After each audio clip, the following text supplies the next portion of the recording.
સહજાત્મ સ્વરૂપ પરમ ગુરુ. તમારો પ્રશ્ન સપ્તવ્યસન દુઃખદાયી દુરિત મૂળ દુર્ગતિ કે જાય તે અંગે છે.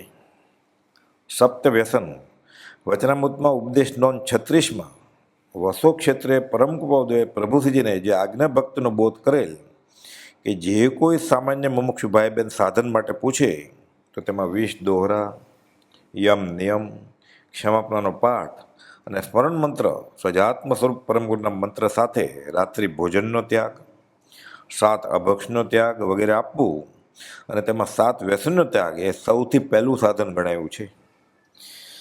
આ ઉપદેશ નોંધ 33માં નિત્ય નિયમરૂપે શું કરવું તેમાં પણ આ 7 વ્યસનના ત્યાગ અંગે બોધ છે. જુવા આમિષ મદિરાદારી આહેટક ચોરી પરનારી એ સપ્તવ્યસન દુઃખદાયી દુરિત મૂળ દુર્ગતિ કે જાય. સાધ્ય સાધક દ્વાર પંડિત બનારસીદાસજી કૃત સમયસર નાટકની આ કડી છે. પહેલું જુવા એટલે જુગાર. જુગાર, લોટરી, મટકા, આંકડા, પૈસા સાથે શરત લગાવી, રેસકોર્સ, શેર બજારમાં સટ્ટો, પત્તા કે ચોપાટમાં જુગાર વગેરે રમવું તે આ બધું જુગાર ગણાય છે. જીવ આકુળ વ્યાકુળ ચિત્તવાળો રહે અને રાતોરાત ધનવાન બનવાના ખ્યાલમાં જે છે એનું સુખ પણ ભોગવી ન શકે અને દુઃખીને દુઃખી જ રહે. શોખ તરીકે પણ આ મોટું દૂષણ છે. આ જુગારમાં તો નળ રાજાએ દમયંતીને અને પાંડવોએ દ્રૌપદીને ગુમાવેલ એ જગ પ્રસિદ્ધ હકીકત છે. વર્ષો સુધી અસહ્ય મુસીબતો વેઠવી પડે અને જીવ દુઃખી થઈ જાય, અપયશ પામે. પરમાર્થે પણ અનાદિકાળથી શુભ શુભ કર્મના ઉદયમાં જુગારની જેમ જીત હાર થતાં જે હર્ષશોક કરે છે અને નવા નવા ભવભ્રમણ ઊભા કરે છે. આમિષ એટલે માંસ. કોઈ પણ પ્રાણીને માર્યા વિના માંસ મળે નહીં. માંસ તો હિંસાથી જ મળે. તેમાં સતત જીવની ઉત્પત્તિ પણ થયા કરે. જીવના નિર્ધંસ પરિણામનું આ ફળ છે અને નક્કી અધોગતિએ લઈ જાય છે. સર્વને પોતાનો જીવ વાલો છે, સર્વેને જીવવું છે. મર શબ્દ પણ કોઈ કહે તો ગમતું નથી. પ્રાણીજ માંસ અને પ્રાણીજ ચરબી વાપરી બનાવેલ બજારું વસ્તુઓ વાપરવી તે જીવના ક્રૂર પરિણામ અને સ્વાદેન્દ્રિયની નબળાઈ સૂચવે છે. દાખલા તરીકે બિસ્કિટ, બ્રેડ, પાઉં, સ્લાઇસ, ટોસ્ટ, આઈસ્ક્રીમ, પનીર વગેરેની બનાવટમાં પ્રાણીજ ચરબી ભેળવી હોય તો તે માંસાહાર જ થઈ ગયો. જિલેટિન, રેનેટ વગેરે વપરાયેલ વસ્તુ મૂળમાં તો પ્રાણી જ હોય ને અભક્ષ્ય જ છે. જેના ત્યાગ વિના સાધકપણું શ્રાવકપણું પણ સંભવે નહીં, તો સંકિત અને મોક્ષની વાત તો બહુ દૂર રહી. મુખ્યત્વે તો સ્વાદ માટે જ જીવ અભક્ષ્ય પદાર્થો વાપરે છે અને ઇન્દ્રિયોના વિષયોમાં રાચે છે. પછી તો કુટેવ ઘર કરી જાય અને જીવને નક્કી અધોગતિએ ધકેલે. પોતાના અને પરના દેહમાં જીવને મોહ થાય છે તે માંસનો જ મોહ છે. સુંદર ચામડી જોઈ મોહ કરનાર તો ચામડીઓ છે એમ પૂજ્ય બ્રહ્મચારીજીએ સમજ આપી છે. વળી દેહાધ્યાસને લઈને શરીર માંસલ બનાવવા માંસ વધે તેવો આહાર લેવો તે માંસાહાર છે. મોહને લઈને લોહી વધારવા જેવું જે ખાધું પીધું તે લોહી પીવા બરોબર શાસ્ત્રમાં ગણ્યું છે. દેહભાવ છૂટે પછી જ જીવને જ્ઞાન થાય. રાત્રિ ભોજન ત્યાગ એ પણ અધ્યાત્મમાં આગળ વધવા પાયાની જરૂરિયાત છે. ત્રીજું મદિરા એટલે દારૂ. મદ્યથી જીવ વિવેક ભૂલે છે, ન કરવાનું કરી બેસે છે અને વ્યવહારે પણ ભ્રષ્ટ થાય છે.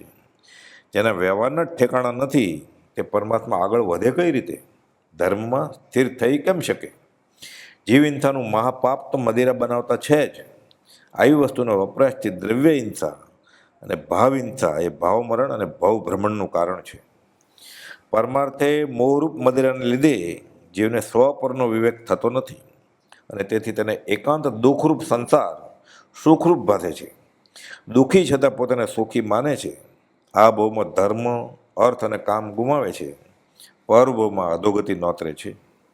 ચોથું દારી એટલે વેશ્યા, પરસ્ત્રી ગમન. વ્યવહારે મહા મોટા રોગનું કારણ છે, મોટો દોષ છે. લોક લજ્જા ગુમાવે, અપમાનિત થાય, ધિકાર પાત્ર અને સજાપાત્ર થાય. ધન અર્થે આ ધંધો આદર્યો તે તો જીવને આ જીવતી નરક કહી છે. શ્રી પદ્મનંદીકૃત બ્રહ્મચર્ય અષ્ટકમાં કહે છે કે વધે માત્ર સંસાર જેના પ્રતાપે, ચિરંકાળ જે દેહને દુઃખ આપે, સ્વરમાતણો ભોગ એવો ગણે છે તે મતિમાન અન્યથી કેમ રીજે? સ્વરમાનો અગ્નિની સાખે પરણ્યો છે તેનો, સંઘની સમાજની સગા સંબંધીની સાખે પરણ્યો છે તેનો ભોગ પણ જો ચિરંકાળ દુઃખ આપે તો અન્ય સ્ત્રીથી જે રીઝે એની દશા કઈ થાય? પરમાર્થે વિપરીત બુદ્ધિ, મિથ્યામતી, કુમતી એ જ વ્યાભિચારીની છે. જીવને સંસારમાં નાચ નચાવે છે. જ્યાં સુધી એનો સંગ છે ત્યાં સુધી જીવને સાચું સુખ મળી શકતું નથી. દાન, શીલ, તપ વગેરે સર્વ ગુણોને પથ્થર તુલ્ય કરનાર આ મિથ્યામતી છે. મિથ્યામતીનો નાશ થતાં સર્વ ગુણો રત્ન કરતાં પણ મૂલ્યવાન બની જાય છે. પાંચમું આહેટક એટલે શિકાર. પોતાના શોખ કે મનોરંજન ખાતર નિર્દોષ અબોલ પ્રાણીને મારવા એ તુચ્છપણું છે. ગૃહસ્થ વ્યવહારમાં પણ સામાન્ય સાફ સફાઈ ન રાખે અને ઘરમાં કંસારી, વાંદા, માકડ, મચ્છર, કરોળિયા, ગરોળી વગેરેને દવા વગેરે છાંટી મારી નાખવા એ એક પ્રકારનો શિકાર જ થયો. તો ઘરમાં જીવડા ભેગા કરવા એમ નહીં, પણ શરૂથી જ જો સ્વચ્છતા જાળવે તો આવી જીવાતો ઉત્પન્ન થાય જ નહીં અને એને મારવાનો સવાલ ઊભો થાય જ નહીં. જીવને કીડી કરડે તો પણ પીડા થાય છે, માકડ કરડે તો પણ પીડા ઉપજે છે, અને આ તો જીવને સમૂળગા જ દવા છાંટીને મારી નાખવા, ગુંગળાવીને મારી નાખવા એ કેટલી નિર્દયતા છે, નિર્ધ્વંસ પરિણામ છે. પોતાના એક ટીપા કરતાં ઓછા લોહીના બદલામાં તે આખો દેહ જ સામેવાળાનો હણી લે છે. એ ક્રૂર પરિણામનું દ્યોતક છે. એ બધા કોઈ એક ભવના પોતાના સગા સંબંધી હતા, અને જો જીવ આ રીતનું વર્તન ચાલુ રાખશે તો હજુ પણ ફરી બધા વેરી રૂપે મળશે.